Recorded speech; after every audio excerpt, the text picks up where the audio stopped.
اعوذ باللہ السمیع العلیم من الشیطان الرجیم بسم اللہ الرحمن الرحیم رب اشرح لی صدری ویسر لی امری واحلل عقدۃ من لسانی یفقہوا قولی رب یسر ولا تعسر وتمم بالخیر رب زدنی علما۔ السلام علیکم ورحمۃ اللہ وبرکاتہ۔ جیسے کہ ہم سورہ بقرہ کا ترجمہ و تفسیر کر رہے ہیں، الحمدللہ ہم 35 آیات کا ترجمہ و تفسیر کر چکے ہیں۔ آج آیت نمبر 36 کا ہم ترجمہ و تفسیر کریں گے انشاءاللہ۔ ہم سبق کی طرف چلتے ہیں، پھر جو ہے وہ اس کی تفسیر کو بھی دیکھتے ہیں۔ دیکھیے، اعوذ باللہ من الشیطان الرجیم فَأَزَلَّهُمَا الشَّيْطَانُ عَنْهَا فَأَخْرَجَهُمَا مِمَّا كَانَا فِيهِ فَأَزَلَّهُمَا فا پس پھر سو، فا کا معنی پس پھر سو۔ یہ پس پھر سو جو ہے ایک ہی معنی میں آتا ہے، لیکن موقع کی مناسبت سے اس کو لایا جاتا ہے، ٹھیک ہے۔ فَأَزَلَّ فا پس ازل پھسلایا، ہما ان دونوں کو، بہکایا پھسلایا، ٹھیک ہے۔ فَأَزَلَّهُمَا پھر ان دونوں کو بہکایا، الشیطان شیطان نے، انہا اس سے، ان سے، ہا اس سے، فَأَخْرَجَهُمَا فا پس اخرج نکلوایا، ہما ان دونوں کو، پھر ان دونوں کو نکلوا دیا، مما من سے، ما جو اس میں سے جو، کانا وہ تھے، وہ دونوں تھے، کانا کانو، کانا ایک تھا، ایک ہے، کانا دونوں تھے، دونوں ہیں، کانو وہ سب تھے، وہ سب ہیں۔ یہ تثنیہ کا صیغہ ہے، کل تثنیہ پر بات ہماری ہو چکی ہے۔ فی ہے، فی میں ہے، اس میں، وقلنا و اور قل کہا، نہ ہم نے اور ہم نے کہا، اہبتو تم اتر جاؤ، امر کا صیغہ ہے، بعضکم بعض کم تمہارے بعض، لبعض لے کے لیے، بعض کے لیے، تمہارے بعض کے لیے، عدو کہتے ہیں دشمن کو، عدو دشمن، ولکم و اور لا کے لیے، کم تمہارے اور تمہارے لیے، فی الارض فی میں، الارض زمین میں، مستقر ٹھکانہ، و متاع اور سامان، متاع کہتے ہیں سامان کو، تھوڑا سا، الا کی طرف، ہین دہر وقت، و متاع الی ہین اور سامان ہے ایک وقت تک۔ فَأَزَلَّهُمَا الشَّيْطَانُ پھر ان دونوں کو پھسلایا شیطان نے، انہا اس سے، فَأَخْرَجَهُمَا پھر اس سے نکلوا دیا، مِمَّا كَانَا فِيهِ جس میں وہ دونوں تھے، وَقُلْنَا اور ہم نے کہا، اہبتوا اتر جاؤ، تم اتر جاؤ، بَعْضُكُمْ لِبَعْضٍ عَدُوٌّ تمہارے بعض کے دشمن ہوں گے، تم ایک دوسرے کے دشمن ہوگے، اس طرح بھی ترجمہ کریں گے۔ وَلَكُمْ فِي الْأَرْضِ مُسْتَقَرٌّ وَمَتَاعٌ اور تمہارے لیے زمین میں ٹھکانہ ہے اور معاش کہیں گے، سامان کہیں گے، زندگی بسر کرنے کا سامان، الی حین ایک مقرر وقت تک۔ پھر شیطان نے دونوں کو وہاں سے پھسلا دیا، یعنی بہکا دیا، اور جس عیش و نشاط میں تھے اس سے ان کو نکلوا دیا۔ تب ہم نے حکم دیا کہ بشت بری سے چلے جاؤ، تم ایک دوسرے کے دشمن ہو، اور تمہارے لیے زمین میں ایک وقت تک ٹھکانہ اور معاش مقرر کر دیا گیا ہے۔ اس کی تفسیر دیکھتے ہیں۔ ترجمہ سمجھ میں نہ آئے تو 2-3 بار جو ہے وہ دیکھ لیجئے گا، سن لیجئے گا، آپ کو سمجھ میں آ جائے گا۔ کوئی بھی لفظ سمجھ میں نہ آئے دوبارہ سے آپ لوگ پوچھ سکتے ہیں۔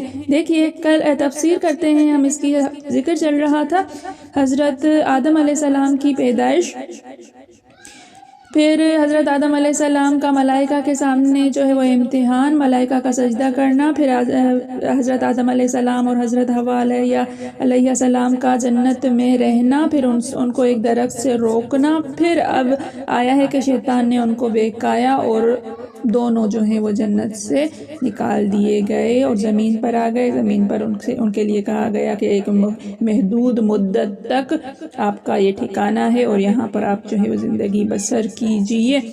اب اس کی تفسیر سے پہلے میں اپنی ایک تھوڑی سی غلطی سدھارتی ہوئی چلوں۔ کل میں نے یہاں پر ایک غلطی کی تھی، میں نے یہ جملہ جلدی میں جو ہے وہ بے دھیانی سے تھوڑا سا دو لفظ میں چھوڑ گئی تھی جلدی میں پڑھتے ہوئے کہ آسمانی جنت میں انہیں بسایا گیا تھا، یہاں تک تو میں نے بات پڑھی تھی۔ اگلا جملہ میں تھوڑا سا جو ہے وہ آگے کر گئی تھی کہ معتزلہ و قدریہ کہتے ہیں کہ جنت زمین پر تھی، ٹھیک ہے، یہ جو جنت زمین پر تھی یہ بات صحیح نہیں ہے۔ یہ معتزلہ اور قدریہ جو ہیں وہ لوگ کہتے ہیں، یہ ایک مسلک ہے جو کہلاتا تو مسلمان ہیں لیکن ان کے کچھ الگ ہی عقیدے ہیں، لہٰذا یہ جنت جو ہے وہ آسمان پر تھی، آسمانی جنت تھی۔ یہاں پہ میں نے تھوڑی سی غلطی کی تھی، یہ آج میں نے اپنی تصحیح کی ہے۔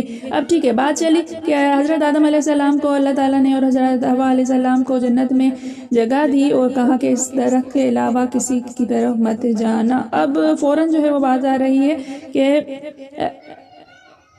شیطان نے ان کو بہکا دیا۔ شیطان نے ان کو کس طرح سے بہکا دیا؟ دیکھیے، پہلے یہاں سے دیکھیے کہ لفظ آیا ہے فَأَزَلَّهُمَا الشَّيْطَانُ عَنْهَا، کہ پھر ان دونوں کو پھسلایا شیطان نے اس سے، ٹھیک ہے، انہا۔ اب اس علمی بات کو تھوڑا سا سمجھیے کہ ایک قرأت فَأَزَلَّهُمَا بھی ہے تو معنی یہ ہوتے ہوئے کہ اس جنت سے ان دونوں کو بے تعلق اور الگ کر دیا۔ دوسرے معنی یہ بھی ہوئے کہ اسی درخت کے سبب شیطان نے انہیں بہکا دیا، لفظ ان، ٹھیک ہے، یہاں پہ یہ آیا ہوا ہے، دیکھیے شیطان انہا، ان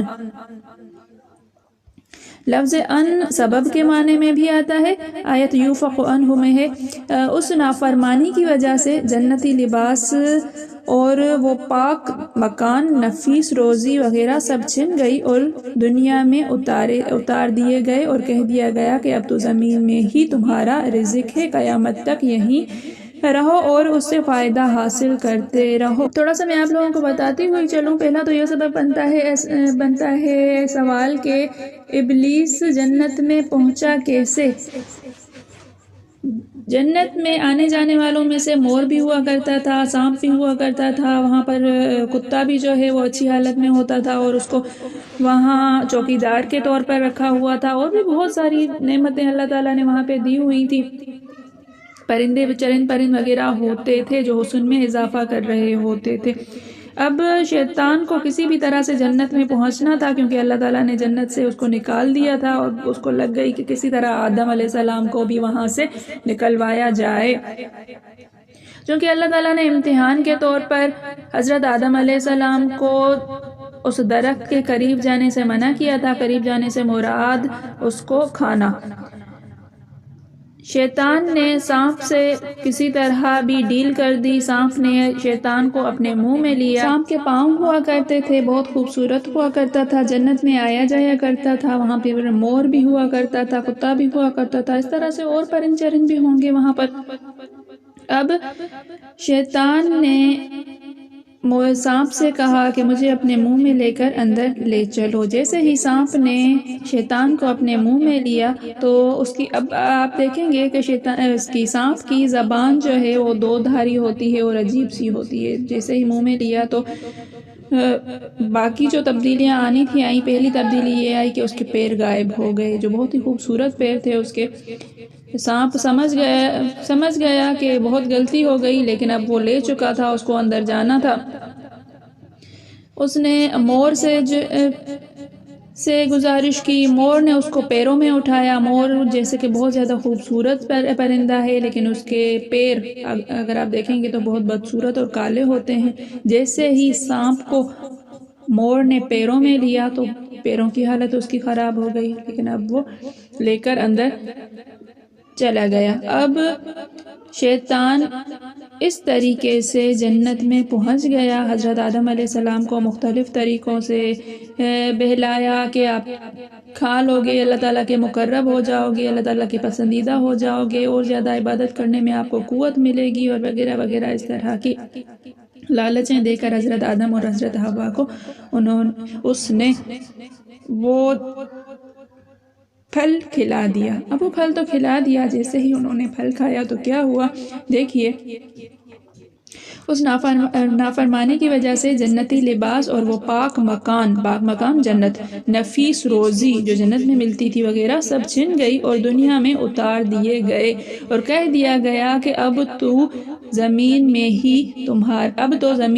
تمہارا رزق ہے، قیامت تک یہیں پڑے رہو گے اور اس سے فائدہ حاصل کرتے رہو گے۔ یہ دیکھیے یہاں پہ ہے نا، قُلْ نَهْبِطُوا بَعْضُكُمْ لِبَعْضٍ عَدُوٌّ لَكُمْ فِي الْأَرْضِ مُسْتَقَرٌّ وَمَتَاعٌ إِلَىٰ حِینٍ، تمہارا ٹھکانہ کیا ہے؟ زمین میں ہے، وَمَتَاعٌ إِلَىٰ حِینٍ، اور ایک محدود مدت تک یہاں پر ہی جو ہے وہ معاش ہے۔ اب ہم نے پڑھا کہ شیطان نے کس طرح سے وسوسہ ڈالا وغیرہ، تو سورہ اعراف میں اس کی تفصیل ہے، ہم نے یہاں پہ تھوڑی بہت پڑھی ہے، سورہ اعراف میں بھی انشاءاللہ ہم پڑھیں گے، موقع ملا تو میں ایسے ہی آپ کو پڑھ کے سنا دوں گی۔ ابن ابی حاتم کی ایک حدیث میں ہے کہ درخت کا پھل چکھتے ہی جنتی لباس اتر گیا، اپنے آپ کو ننگا دیکھ کر ادھر ادھر دوڑنے لگے، لیکن چونکہ قد طویل تھا اور سر کے بال لمبے تھے وہ ایک درخت میں اٹک گئے۔ اللہ تعالیٰ نے فرمایا، اے آدم کیا مجھ سے بھاگتے ہو؟ عرض کیا، نہیں الہی، میں تو شرمندگی سے منہ چھپائے پھرتا ہوں۔ ایک اور روایت بھی ہے لیکن یہ روایت چونکہ غریب ہے تو ہم اس کو نہیں پڑھ رہے ہیں۔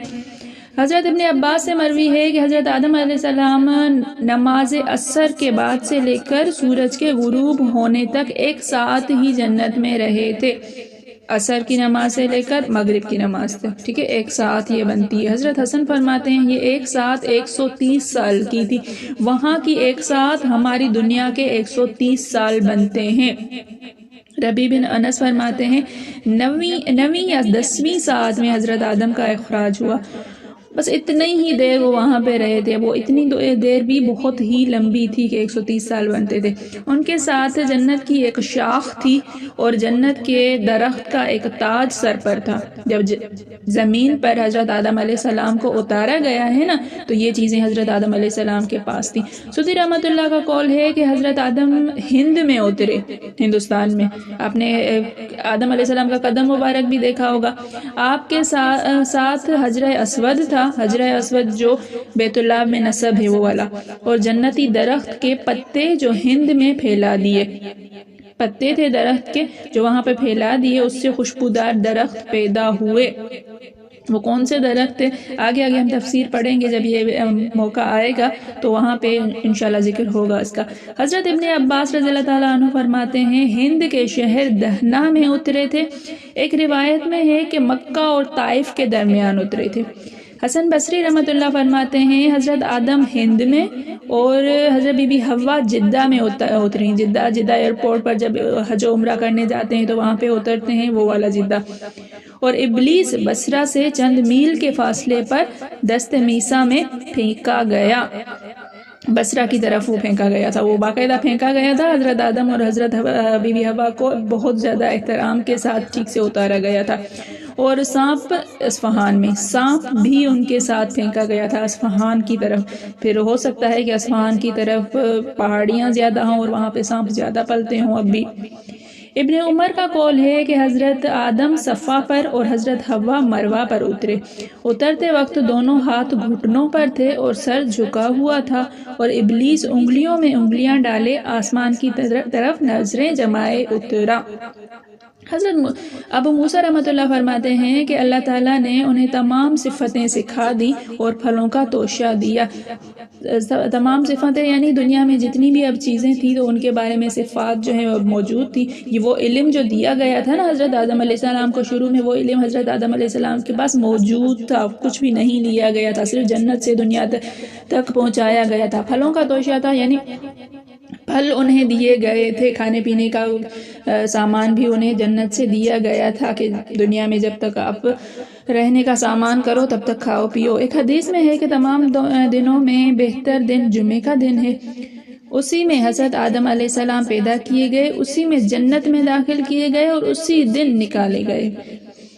یہ صحیح مسلم اور سنن نسائی کے اندر بھی حدیث ہے۔ امام راضی فرماتے ہیں اس آیت میں اللہ تعالیٰ کی ناراضگی کی وجوہات مضمر ہیں۔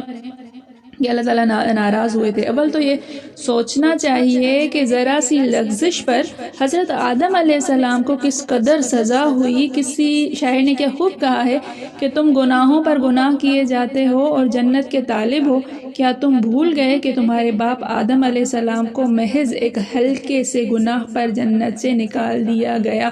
ہم تو یہاں دشمن کی قید میں ہیں، دیکھیے کب صحت و سلامتی کے ساتھ اپنے وطن پہنچے۔ فتح موصلی کہتے ہیں ہم جنتی تھے، ابلیس کے بہکانے میں آ کر دنیا کی قید میں آ پھنسے، اب سوائے غم و رنج کے یہاں کیا رکھا ہے؟ یہ قید و بند اسی وقت ٹوٹے گی جب ہم وہیں پہنچ جائیں گے جہاں سے نکالے گئے ہیں۔ اگر کوئی معترض یعنی اعتراض کرنے والا اعتراض کرے کہ جب آدم علیہ السلام آسمانی جنت میں تھے اور ابلیس راندہ درگاہ ہو چکا تھا تو پھر وہ وہاں کیسے پہنچا؟ تو اس کا ایک جواب تو یہ ہے کہ وہ جنت زمین میں تھی، لیکن اس کے علاوہ اور بھی بہت سے جوابات ہیں۔ زمین میں وہ جنت نہیں تھی، لیکن ایک جواب دیا گیا ہے کہ بطور اکرام کے اس کا داخل ہونا منع تھا، وہ عزت کے ساتھ اندر نہیں جا سکتا تھا، ٹھیک ہے، اکرام کے اس کا داخلہ منع تھا، نہ کہ بطور اہانت اور چوری چھپے وہ جا سکتا تھا، عزت کے ساتھ وہ اندر نہیں جا سکتا تھا۔ تو یہ نہیں کہا جائے کہ جنت میں جب اس کی پابندی تھی تو وہ کس طرح سے پہنچا۔ تورات میں ہے کہ سانپ کے منہ میں بیٹھ کر جنت میں گیا، اور یہ بھی جواب ہے کہ وہ جنت میں نہیں گیا تھا بلکہ باہر ہی سے اس نے وسوسہ ان کے دل میں ڈالا تھا، اور بعض نے کہا ہے کہ زمین سے ہی وسوسہ ان کے دل میں ڈالا۔ قرطبی رحمۃ اللہ نے یہاں پر سانپوں کے بارے میں اور ان کے مار ڈالنے کے حکم سے متعلق حدیثیں بھی تحریر کی ہیں، یہ تفسیر قرطبی کے اندر آئے گا، اس تفسیر کے اندر نہیں ہے، ٹھیک ہے۔ میرے خیال میں اچھا خاصا ہو گیا ہے، لیکن یہ ٹاپک بار بار آتا رہے گا، حضرت آدم علیہ السلام کا جو ہے بار بار آتا رہے گا، اس کو آہستہ آہستہ ہم پڑھتے ہوئے چلیں گے۔ میرے پڑھانے میں، آپ کے پڑھنے میں، میرے سمجھانے میں، آپ کے سمجھنے میں کوئی غلطی خطا بھول چوک ہو گئی ہو تو میں اللہ تعالیٰ کے حضور میں توبہ کرتی ہوں اور معافی کی خواستگار ہوں۔ اللہ تعالیٰ ہم سب کا حامی و ناصر ہو، اللہ تعالیٰ ہم سب کو قرآن کا فیض حاصل کرنے کی توفیق عطا فرمائے، قرآن کو سمجھنے کی توفیق عطا فرمائے، قرآن کے علوم کو حاصل کرنے کی جستجو کا شرف عطا فرمائے، توفیق عطا فرمائے۔ السلام علیکم ورحمۃ اللہ وبرکاتہ۔